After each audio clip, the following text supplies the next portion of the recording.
On est arrivé donc sur la paroisse de Seclin, donc on a rencontré le prêtre de la paroisse, donc c'est Père Bruno Laurent, qui lui était ancien pionnier, qui était chef pionnier.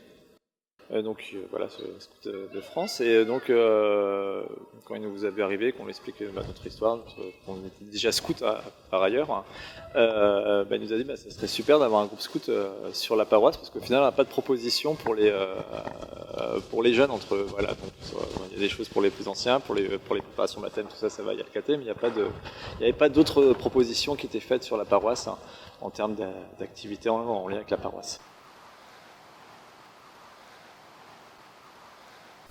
Alors ça faisait plusieurs années que j'avais des élèves qui venaient me voir parce qu'ils connaissaient mon parcours au scout en fait, parce que j'en parlais assez facilement.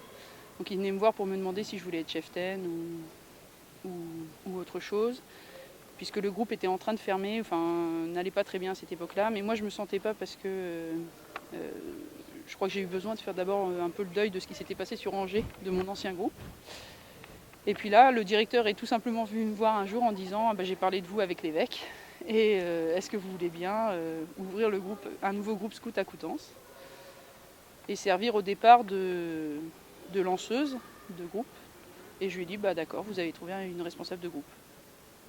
Le projet au départ, c'était de démarrer quelque chose au bureau en partant d'un quartier dit sensible qui s'appelle le quartier de la Vigne Blanche et qui est un quartier... c'est une zone urbaine sensible, quoi. Il y a des phénomènes de bande, il y a des choses difficiles qui se passent dans ce quartier. Et le Secours catholique qui était bien implanté faisait des opérations d'animation avec des enfants, etc. Mais l'animateur du Secours catholique, il n'était pas là pour faire des pièces de théâtre toute l'année. Et quelqu'un qui était des scouts de France, d'ailleurs, un responsable de groupe qui passait par là un jour, lui avait dit « Mais tu sais, tu pourrais demander aux scouts, c'est leur job ». Donc cette idée a fait son chemin et moi je suis allé le voir en disant en fait on pourrait peut-être vraiment concrétiser cette idée. Alors pour y arriver, ça c'est la première étape. La deuxième étape, il m'a dit il faut qu'on rencontre une association de grands jeunes, des types de 25-30 ans, qui s'appelait les Croms. Aou les Spartiates. Aou les Spartiates. Et ces Croms, ils s'étaient installés dans le quartier, ils essayaient de faire des choses pour redorer un peu le blason du quartier. Parce qu'ils trouvaient que vraiment on ne parlait de ce quartier qu'en mal et que c'était un problème pour tous ceux qui y habitaient, etc., etc. Il faut savoir que les Croms, ça veut dire contre la répression de l'oubli et de la misère sociale. C'est quand même un sacré nom. Et donc nous avons pris contact avec les Croms pour les rencontrer, pour leur dire est-ce que ça vous intéresserait d'aider les scouts à démarrer dans le quartier. On a rencontré des types qui connaissaient rien du tout, mais alors rien du tout au scoutisme. Et on leur a dit écoutez, est-ce qu'on pourrait faire des trucs dans le quartier, des animations, est-ce que ça vous dirait? Oui, vous feriez ça avec nous, oui, etc. Puis ils ont invité Jonathan à un match de foot dans le quartier. 2 semaines plus tard, Jonathan y est allé à jouer au foot avec le quartier. Ça a beaucoup aidé.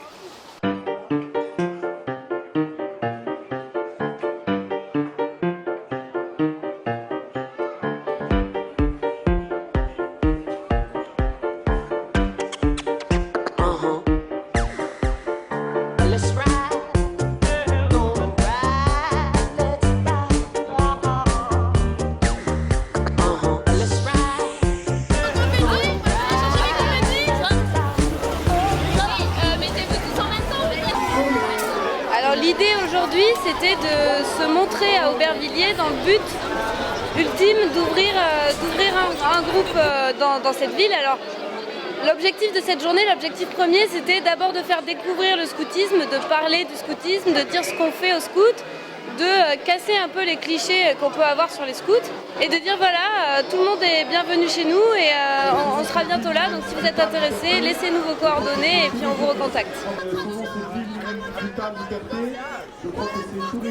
Alors, il faut d'abord repérer le quartier où il y a du potentiel au niveau des jeunes, mais aussi au niveau d'adultes qui seraient susceptibles de s'intéresser au mouvement. Et ensuite, il faut mettre le paquet sur l'animation. Il faut une animation. Les enfants, ils aiment ce qui brille, ce qui est coloré, ce qui fait du bruit. Ils aiment la musique, ils aiment danser, ils aiment se maquiller, se déguiser.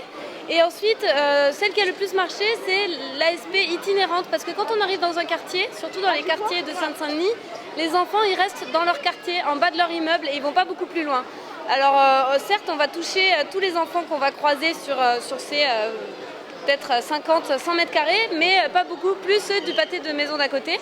Donc, l'ASP itinérante, on se dédouble, hop, on parcourt les quartiers avec nos plumes, notre maquillage, notre musique, et ensuite on revient à un point central, permet de faire un râteau un peu, de ramasser le plus de jeunes possible sur notre passage, et de les ramener ensuite, les centraliser à sur un point, et puis ensuite pouvoir discuter.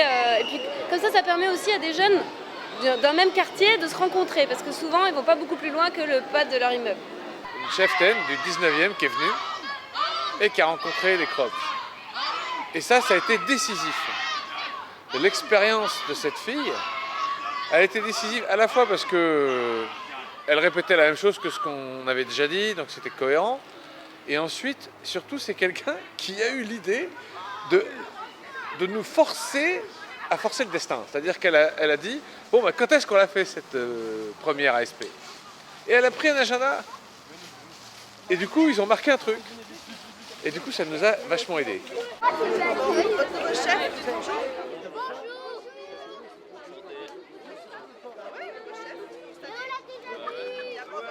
J'ai rencontré Jeanne en fait au lycée. Ouais, j'ai rencontré en première terminale, donc on était amis. Et elle était déjà chef de scout elle-même. Et en gros, moi après le bac, je suis parti 2 ans à l'étranger pour faire différentes activités en Europe. Et en gros, quand je suis revenu, elle m'a contacté, elle m'a dit qu'ils avaient besoin de chefs en fait pour leur peuplade. Et voilà, elle m'a demandé d'abord d'aider. Donc l'année dernière, j'étais assistant entre guillemets, hein. Je venais pour aider. Voilà, quand il fallait vraiment quelqu'un, j'étais là pour assister. Et en fait, cette année, elle m'a dit ouais, tu peux carrément devenir chef. Donc j'ai dit ok, pourquoi pas. Donc c'est parti. Voilà. J'ai été approchée par Nolwenn puisqu'on est dans la même école. D'accord. Donc le petit garçon de Nolwenn Com est grand copain avec Baptiste. D'accord. Donc voilà, comme elle savait que je ne travaillais pas et que j'avais un peu plus de temps disponible, elle m'a proposé effectivement de m'investir dans les scouts. Ouais. Et comme ça correspond un petit peu à nos attentes quand même par rapport à l'éducation, par rapport à l'aspect catholique, ouais. Donc du coup effectivement j'ai accepté de pouvoir prendre cette mission.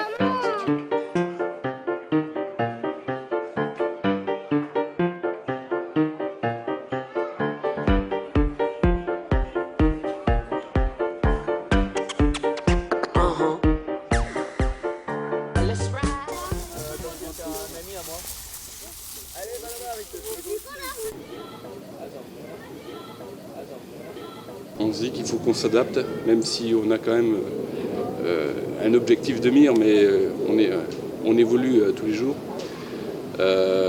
Donc dans structurer, c'est aussi prévoir l'avenir. Donc c'est pour ça qu'il a été important pour moi de trouver un adjoint du CRU, donc qui habite dans le périmètre du groupe.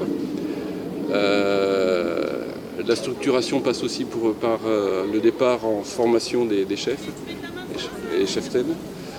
Et on a également les jeunes qui nous poussent, puisque certains grandissent et sont d'âge scout l'année prochaine. Donc il va falloir qu'on trouve une solution.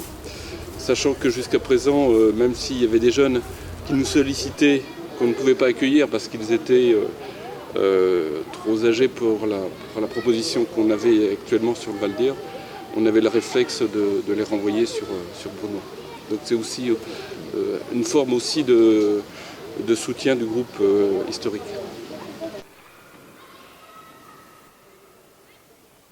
Alors on a eu la chance d'avoir, en fait, pour la toute première réunion, le premier jeu en fait qu'on a fait au tout début du lancement du groupe, on a Grandville qui est venu avec ses scouts pour faire un grand jeu, une après-midi grand jeu avec les jeunes qui venaient découvrir. Et après, on a été aidés simplement sur les camps, c'est-à-dire que sur les camps, on était obligés de se réunir sur des camps jumelés parce qu'on avait de toute façon des problèmes de matériel et des problèmes de formation. Donc le seul moyen pour faire des camps, c'est pour l'instant, encore aujourd'hui, de se réunir avec d'autres.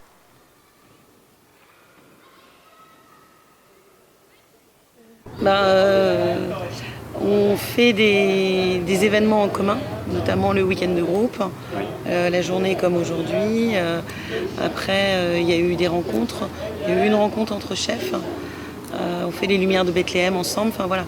Donc on fait des activités communes et puis des activités après séparées où chaque groupe se gère avec ses propres chefs et ses propres jeunes, quoi. Je rajouterais en plus qu'à part des activités concrètes, pour les jeunes d'Épinay-Valdière ou les chefs qui découvrent le scoutisme, le groupe de Brunois fait envie et donne envie de croître aussi, d'inviter des copains pour être aussi nombreux, voire plus nombreux dans quelques années. Alors on encourage les formations. L'année dernière, les chefs sont tous partis en formation. Voilà, ils continuent leur formation. C'est vrai qu'on aime bien leur apporter quand on se rend compte, des petites astuces, qu'on arrive à leur transmettre facilement, parce que oui, on est formateur par ailleurs, donc c'est naturel pour nous. Mais aussi toute cette envie de communiquer. C'est-à-dire que si aujourd'hui on a un nouveau chef dans le groupe, et même une deuxième qui n'a pas pu rester, mais qui a dit aujourd'hui je veux venir, c'est parce que les chefs communiquent autour d'eux et qui sont fiers de ce qu'ils vivent. Et donc ils le racontent à leurs copains. Ouais, mais ça, c'était en plus, quoi. Journée type, c'est un cadre, un repère pour les jeunes. Ne la modifiez pas tous les jours. Ne sortez pas une activité exceptionnelle tous les jours.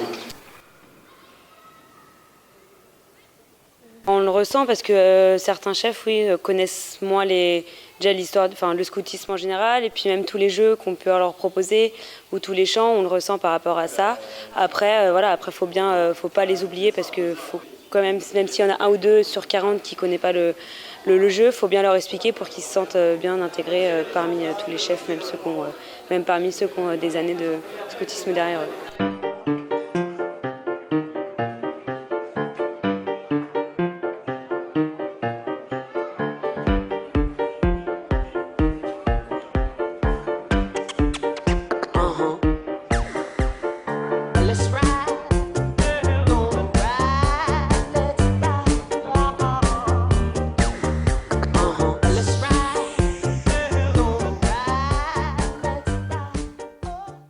Alors, donc là aujourd'hui on a commencé par structurer l'équipe de groupe, parce que ça finalement, trouver des jeunes, trouver des parents qui veulent s'impliquer dans le groupe, c'est beaucoup plus facile que de trouver des chefs. Bon, sur l'année on a réussi, on était au final 4 au départ. Aujourd'hui on a l'équipe de groupe, on a une équipe de groupe structurée avec une secrétaire, un trésorier, avec un responsable de VISPI, un aumônier impliqué, avec tous les même un RLDR. Donc on a vraiment réussi à structurer le groupe. On a réfléchi à remettre en place une petite équipe de développement pour réfléchir uniquement en termes d'action, en termes de développement, que ce soit aussi bien le recrutement de jeunes, le recrutement de chefs, et puis aussi la recherche de financement, parce que c'est aussi une question au niveau d'ouverture d'un groupe, parce qu'on part de rien. Donc je pense que le truc, ça va être de développer les tranches d'âge, parce qu'aujourd'hui on a des louveteaux et on a des compagnons. On a les deux extrêmes. Louveteaux, Jeannette et compagnie. On a besoin de développer des branches différentes, bleues et rouges. On commence à avoir des gens qui viennent de l'âge pionnier. Donc comment on va les accueillir? Et après, évidemment, la grande question, ça va être de trouver des chefs. Comment je le vois, toujours en expansion. Mais par contre, ça implique de trouver la maîtrise, donc les jeunes adultes encadrants en nombre et en qualité. Et sinon, donc là c'était par rapport au volet nombre de jeunes l'esprit scoutisme.